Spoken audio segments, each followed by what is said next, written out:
Our team, our community. This is CondorsTown, and this is another Energy Condors connection. Now, here's Erik Fox and Ryan Holt.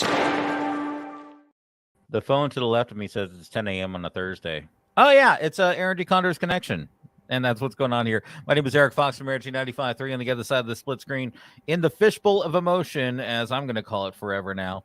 It's Ryan Holt from the Biggest Condors. What's up, my friend? I'm great. How are you, Erik? Not too bad.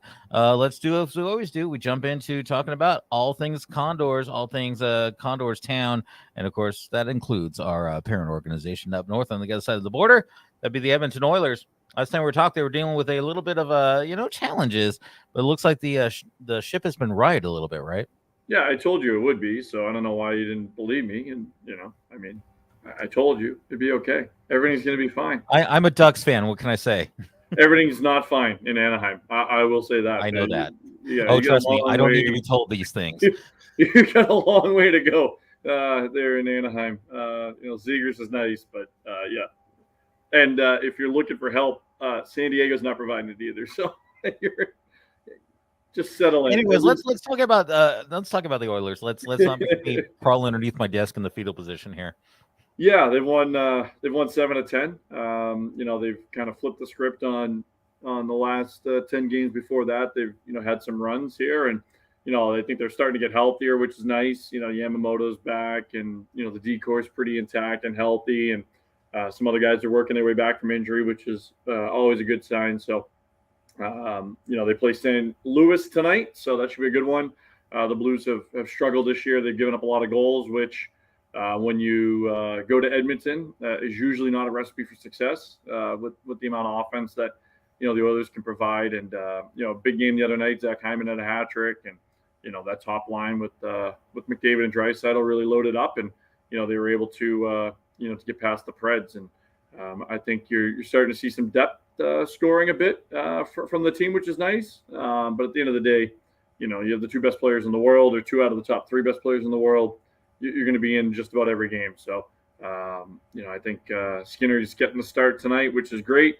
Stu's been terrific for Edmonton. He's been a real, backbone, as Jack Campbell has found his way, in Edmonton. So, great to see Stu have the success that he's had, and we'll see what happens tonight.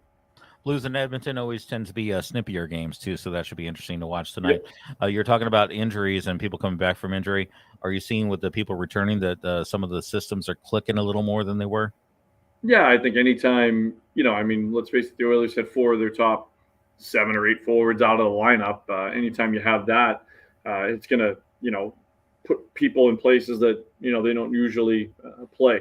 Especially at the NHL level, which is noticeable. When you're talking about a guy who plays 8 to 10 minutes a night, now he's playing 16, 18 minutes a night. That's a much different looking team than prior. So Yamamoto's come back. I think he's been pretty good for the team. He balances things out a bit.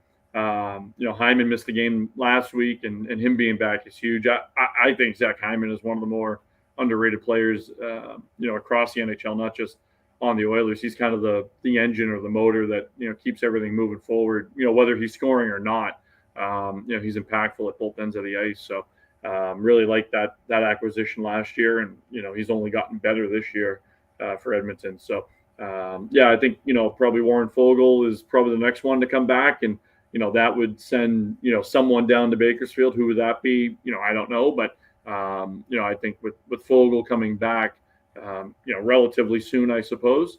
It's a positive sign for the Oilers and for the Condors, naturally. One thing that's been good to see for the Oilers is, Minnesota always seems to have Edmonton's number, but Edmonton got that W over them this time.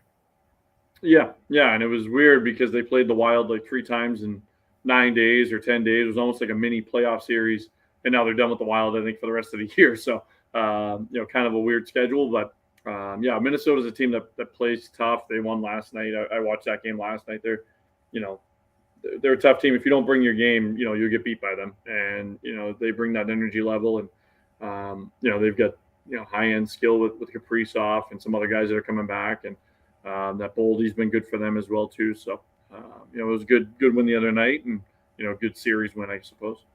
Let's talk about teams in which we're on streaks, and you got killed by a streak by one of our organization. That's my really clumsy transition to talk about the Condors and the game against Coachella, where had quite a winning streak that the Yeah, Condors took down in overtime. yeah. Coachella's been, for my money, I think I put Coachella up there. I put Calgary up there, and maybe Colorado when they're at full strength. They haven't been at full strength for a bit, but in terms of what I've seen, Coachella is a little bit of a different beast. They're very veteran heavy. They're obviously they're veteran heavy because they don't really have draft picks.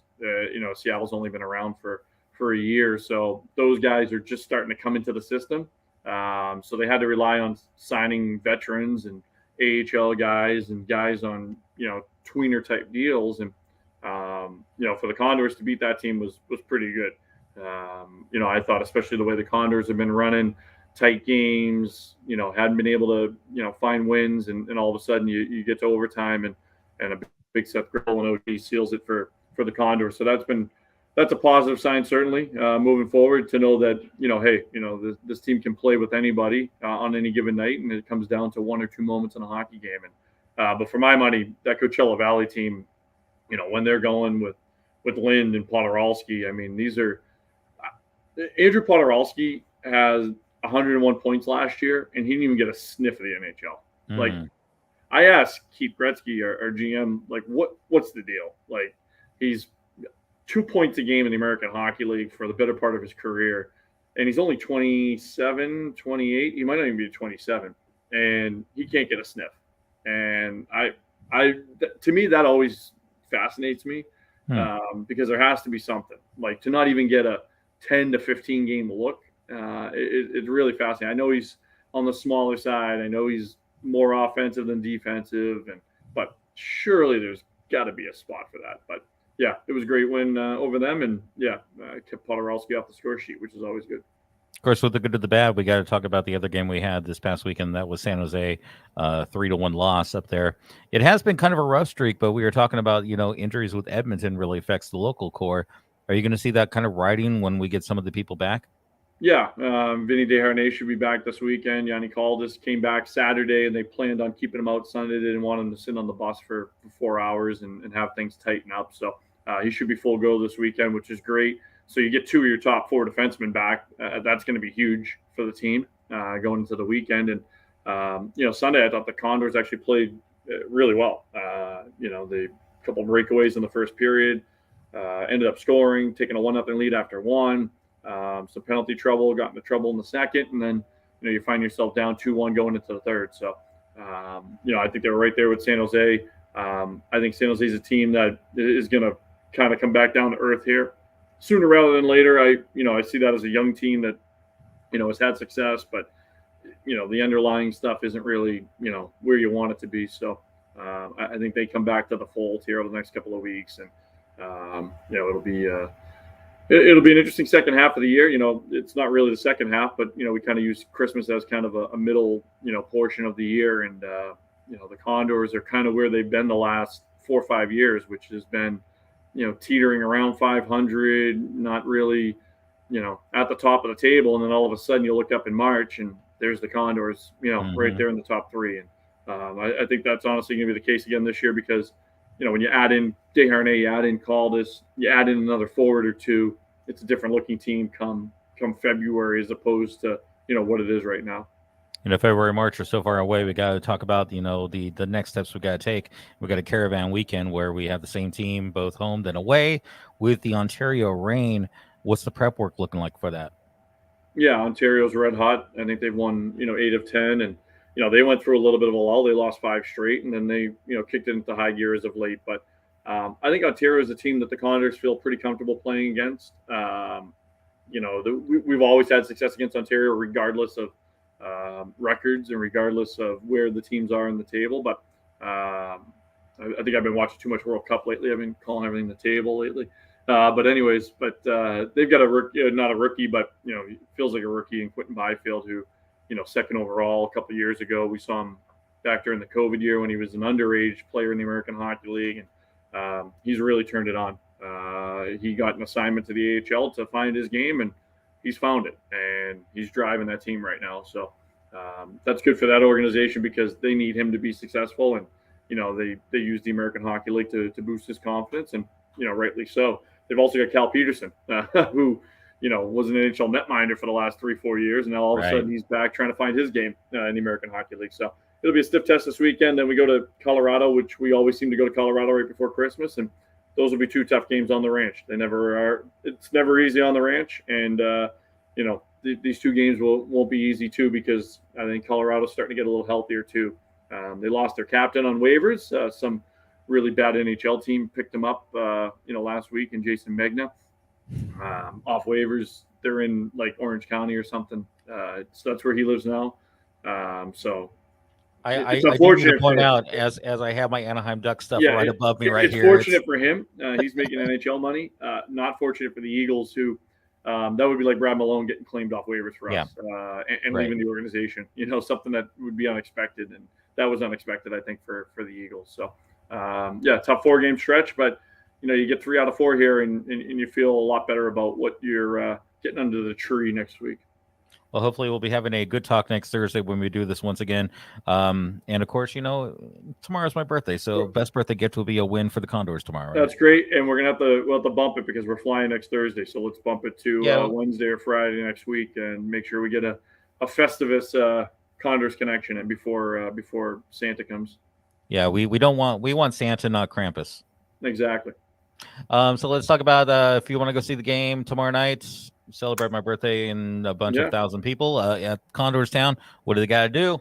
You can celebrate with $2 Bud Light seltzers, $2 Mick Ultras tomorrow night. Every Friday night, it's $2 beer night. So come party with us. And then that's our final home game before Christmas. And then right after, we've got Energy Night coming up on the 28th with the Superstars in town. We got another $2 beer night on the 30th. We're giving away some gamer headsets and also some Xbox and PlayStation gift cards on the 30th. I mean, no shortage of stuff. And by the 30th, like you're sick of your in-laws, or maybe you have some people out of town, you got to get out of the house. And no better way to get out of the house than at a Condors game. And of course, we got prize packs or ticket packs in which people can get for the holidays, right? Yeah, the holiday packs they're flying. We've actually we sold out of the knit cap, so now you get a Condors hat, which is one of our brand new styles. You get 4 tickets and a Little Caesars pizza for $99. So it's one of those great gifts for the office, great gifts for family, great gifts for friends, and a great stocking stuffer as well. Or I think Ryan will knit you a cap himself. One of those 2 things. I'm a seamstress in my spare time. I'll figure it all out. Make the equipment guys work extra hard. Not that they're not working hard already. Once again, Ryan Holt from the Bakersfield Condors.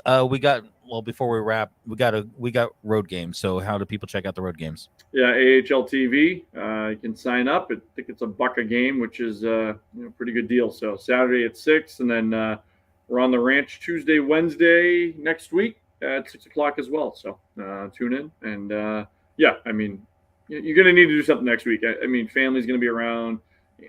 Put the game on because other than that, you have to spend time with family. And who wants to do that? Right now for the Bakersfield Condors, my name is Erik from Energy 95.3. I don't even know my name anymore. It's that kind Energy of Fox. Energy Fox. There we go. And make sure you check out our Facebook. We'll tell you what the time will be for next week for another Energy Condors connection with that guy on the other side of the screen, Ryan Holt, and myself, Erik Fox from Energy 95.3. We will catch you next time.